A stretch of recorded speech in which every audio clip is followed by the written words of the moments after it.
নমস্কার বন্ধুরা, শুভ সকাল। কেমন আছেন? আশা করি ভালোই আছেন। আমিও খুব ভালো আছি। আর আজকে ফুল ফুটেছে, এই পাশে আসলাম, দেখলাম একটা ফুল ফুটেছে। ফুল সেভাবে ফোটেনি আজকে। আর কি রোদ্দুর বাইরে বন্ধুরা, কি বলবো। আর কালকে ঘুমিয়েছি কটার সময় জানেন? 3:30। এই ঘুমিয়েছে 3:15, আর আমি ঘুমিয়েছি 3:30।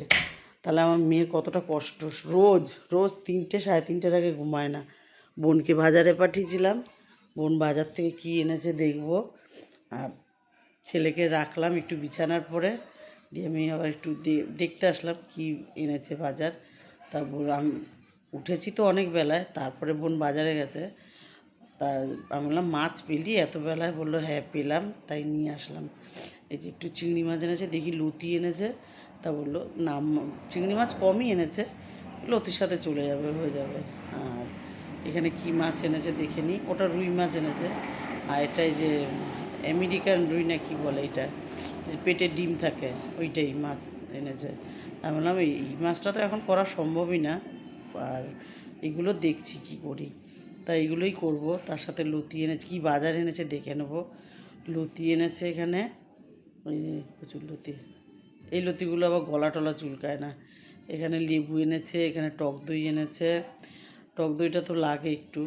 আর এখানে লেবু এনেছে, 4টে লেবু এনেছে। এখানে গোবিন্দভোগ চাল, গোবিন্দভোগ চাল আছে তাও এনে রাখলো। কেননা ছোটো নাতি যখন আসে, ও তো অন্য চাল খায় না, ওই জন্য ওর চালটা স্টক করে রেখে দিই। আর এখানে ইয়ে আছে, ঝিঙে আছে, রসুন আছে, ডাল আছে, তারপরে তোমার শশা আছে।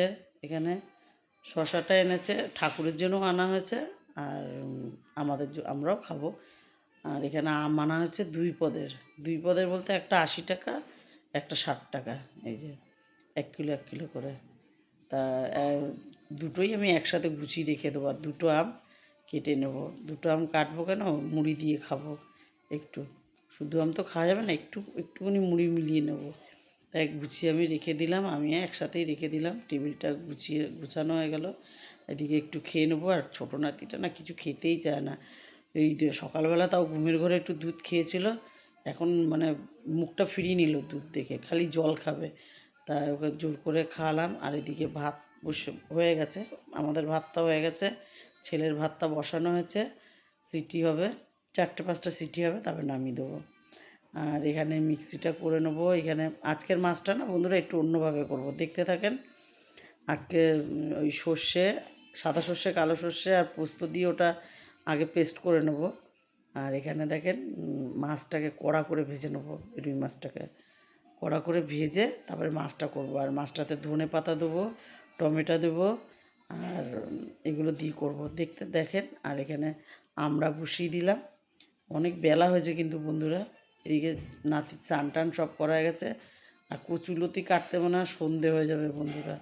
আর এইখান থেকে কোন দেশে গেছে দেখেন, এই মাথা থেকে ওই মাথায় চলে গেছে কচুলতি উঠতে উঠতে।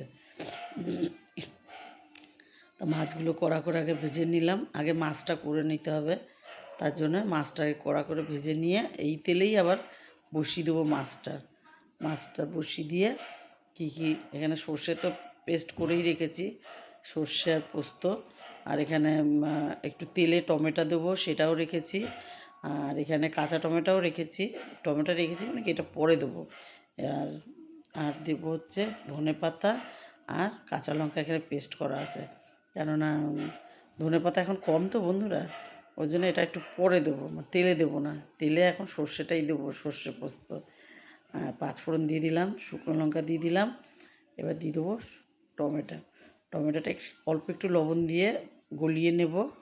তারপরে দিয়ে দেবো সর্ষের পেস্ট আর পোস্তর পেস্ট, একসাথেই রয়েছে, দিয়ে দিলাম। দিয়ে এবার একটু নেড়ে নেবো। এটা বেশি নাড়া লাগবে না, তাহলে তিতো হয়ে যাবে। এবারে জল ঢেলে দেবো, অল্প করে জল দেবো, কেননা মাছটা হবে একদম পুরো গা মাখা মাখা, ঝাল ঝাল হবে, গা মাখা মাখা হবে। আর ধনে পাতার একটু গন্ধ বেরোবে। টমেটোও দিয়ে দিলাম টুকরো করে, যেটা ছিল একটা, তো একটু তো দিয়েছি তেলের মধ্যে। আর এখানে দিয়ে দিলাম ধনে পাতা, কাঁচা লঙ্কা। ধনে পাতাটা তেলে দিলাম না এই কারণেই, এখন তো ধনে পাতা কম, আর ওই জন্য গন্ধটা হওয়ার জন্য একটু কাঁচা দিয়ে দিলাম এটা উপর দিয়ে। এইটা মাখা মাখা করবো বলে জল কম দিয়েছি, ঝোলটা দেখেছেন পুরো গা মাখা মাখা হয়ে গেছে।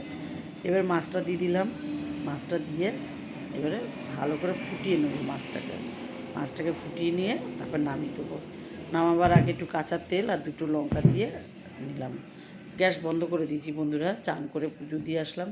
কচুরলতি হাফ হয়েছে আর টকও হাফ হয়েছে, করে পারিনি। নাতির খাওয়া হয়ে গেছে, আমি চান করে পুজো দিয়ে আবার পুজো দেওয়া হয়ে গেছে, নাতি আবার পটি করেছে। আবার আমি পুজো দিচ্ছি, এখান থেকে দেখলো ফ্রেশ হয়ে, আর ওর চোখে ঘুম, ওই জন্য আর রান্নার দিকে গেলাম না। এই যে খেয়ে নিলাম আগে মাছ দিয়ে, শশা দিয়ে, পেঁয়াজ দিয়ে। এটাও দারুণ হয়েছে মাছটা বন্ধুরা, যা গন্ধ বেরোচ্ছে না একটা ধনেপাতার, দারুণ গন্ধ বেরোচ্ছে। এটা দিয়েই খেয়ে নিলাম। খেয়ে একটু রেস্ট নিয়ে নেবো, দিয়ে সন্ধেবেলায় সন্ধেবাতি দিয়ে কচুরলতিটা করবো। কচুরলতি এটা সেদ্ধ আছে, আর চিংড়ি মাছ এখানে করে রেখেছি, চিংড়ি মাছটা ভেজে রেখেছি। চিংড়ি মাছ ভাজা খাওয়াও হয়ে গেছে, এখানে চা বসিয়েছি সন্ধেবেলায়। আর চিংড়ি মাছটা এখান দিয়ে 4টে চিংড়ি মাছ নাই, বুঝলেন, ওই কটা চিংড়ি মাছ তার মধ্যে 4টে আমরা খেয়ে ফেলেছি। আর এইটুকুই, এটাকে 1000 টুকরো করে আমি কচুরলতির মধ্যে দিয়ে দেবো। আর এখানে বেশ খানিকটা দিয়ে দিলাম, তেল দিয়ে দিলাম, শুকনো লঙ্কা দিয়ে দিয়েছি, কালো জিরে দিয়ে দিয়েছি। এবার তেলটাকে একটু কালচে কালচে ভাব আসবে, তারপরে রসুনটা দিয়ে দেবো। রসুনটা দিয়ে তারপরে দেব পেঁয়াজ। আগে রসুনটা দিয়ে দিলাম, তারপরে পেঁয়াজটা দিয়ে দেবো। পেঁয়াজটা দিয়ে তারপরে আবার একটু ভালো করে নাড়বো, নেড়ে একটু গোটা লঙ্কাও দিয়ে দিয়েছি। কচুরলতি তো একটু ঝাল লাগবে, ওই জন্য একটু শুকনো লঙ্কাও দিয়েছি, একটু কাঁচা লঙ্কাও দিয়েছি। আর ঝাল দেবো না, কেননা অনেক ঝাল হয়ে যাবে তাহলে। আর এখানে কচুরলতিটা আর পেঁয়াজের সব একসাথেই লবণ দিয়ে দিলাম, কেননা পেঁয়াজে এতটা পেঁয়াজ দিচ্ছি, একটু লবণ তো লাগবেই। আর কচুরলতিতে লবণ দিইনি সেদ্ধর সময়, তাই এখন দিয়ে দিলাম। আর হলুদটাও দিয়ে দেবো, আর দেবো না কিন্তু। আর নামাবার আগে একটু মিষ্টি দেবো। আগে কচুরলতিটা বেশ নেড়ে নেড়ে করতে হবে, কেননা এটাতে অল্প আছে, বেশ সুন্দর করে করতে হবে। এখানে দেখেন তেলটা বেশ মানে ভেসে উঠেছে, মানে পেঁয়াজটা আর রসুনটা ভালো ভাজা হয়ে গেছে। এবারে সেদ্ধ করে রেখেছিলাম যে কচুরলতিটা, ওটা দিয়ে দিলাম। মনটা একটু খারাপ বলে না বন্ধুরা, ডিস্টার্ব হয়ে যাচ্ছে কথা বলতে। আর যাই হোক, এটাকে একটু নেড়ে নিলাম, নেড়ে প্রথমবারে ঢেকে দিলাম, দিয়ে এবার দেখে নেব তা আরও হবে কচুরলতি। এখনও চিংড়ি মাছটা দিইনি, আর একটু জিরের গুঁড়ো দেবো। এই যে এখানে একটু জিরের গুঁড়ো দিয়েছি, আর একটু চিংড়ি মাছগুলো দেখেন টুকরো টুকরো করে দিয়েছি, কেননা না তো মিশবে না, ওর জন্য দিয়ে দিলাম। এটা দিয়ে আবার নাড়াচাড়া করব, নাড়াচাড়া করে তারপরে নামাবো। এটা এখন আরেকটু হবে, কেননা মশলা দিলাম একটুখানি। আর এটা হলে না পেঁয়াজের কালারটা একটু অন্যরকম হয়ে যাবে। দেখেন পেঁয়াজগুলো লাল লাল বেশ ভাজা ভাজা হয়ে গেছে, আর এটা বেশ একদম মিলেমিশে একাকার হয়ে গেছে এখানে। আর টকটাও কিন্তু করিনি বন্ধুরা, এখানে একটু চিনি দিয়ে দিলাম। টকটাও ফোড়ন দিয়ে জাল দেওয়া হয়নি, গুড় দেওয়া হয়েছে। আর তখনই নাতি মানে পটি করেছিল, তার জন্য আর ইচ্ছাও করিনি করতে, খেয়ে দিয়ে শুয়ে পড়েছিলাম। আর এখানে তাড়াতাড়ি করে করলাম, করে আর এখানে টকটাও জাল দিয়ে নিলাম বন্ধুরা। এই যে ভালো করে আছে, গুড় দিয়ে করেছি, আর খেতে ভালো হবে, কেননা গুড় দিলে কী হবে, খেতে ভালো হবে। আর এখানে এটাও নামিয়ে নেবো। আজ এটুকুই। ভালো লাগলে লাইক করুন, কমেন্ট করুন, আমার ইউটিউব চ্যানেলটাকে সাবস্ক্রাইব করুন, পেজটাকে ফলো করুন। ভালো থাকুন, সুস্থ থাকুন, শুভরাত্রি।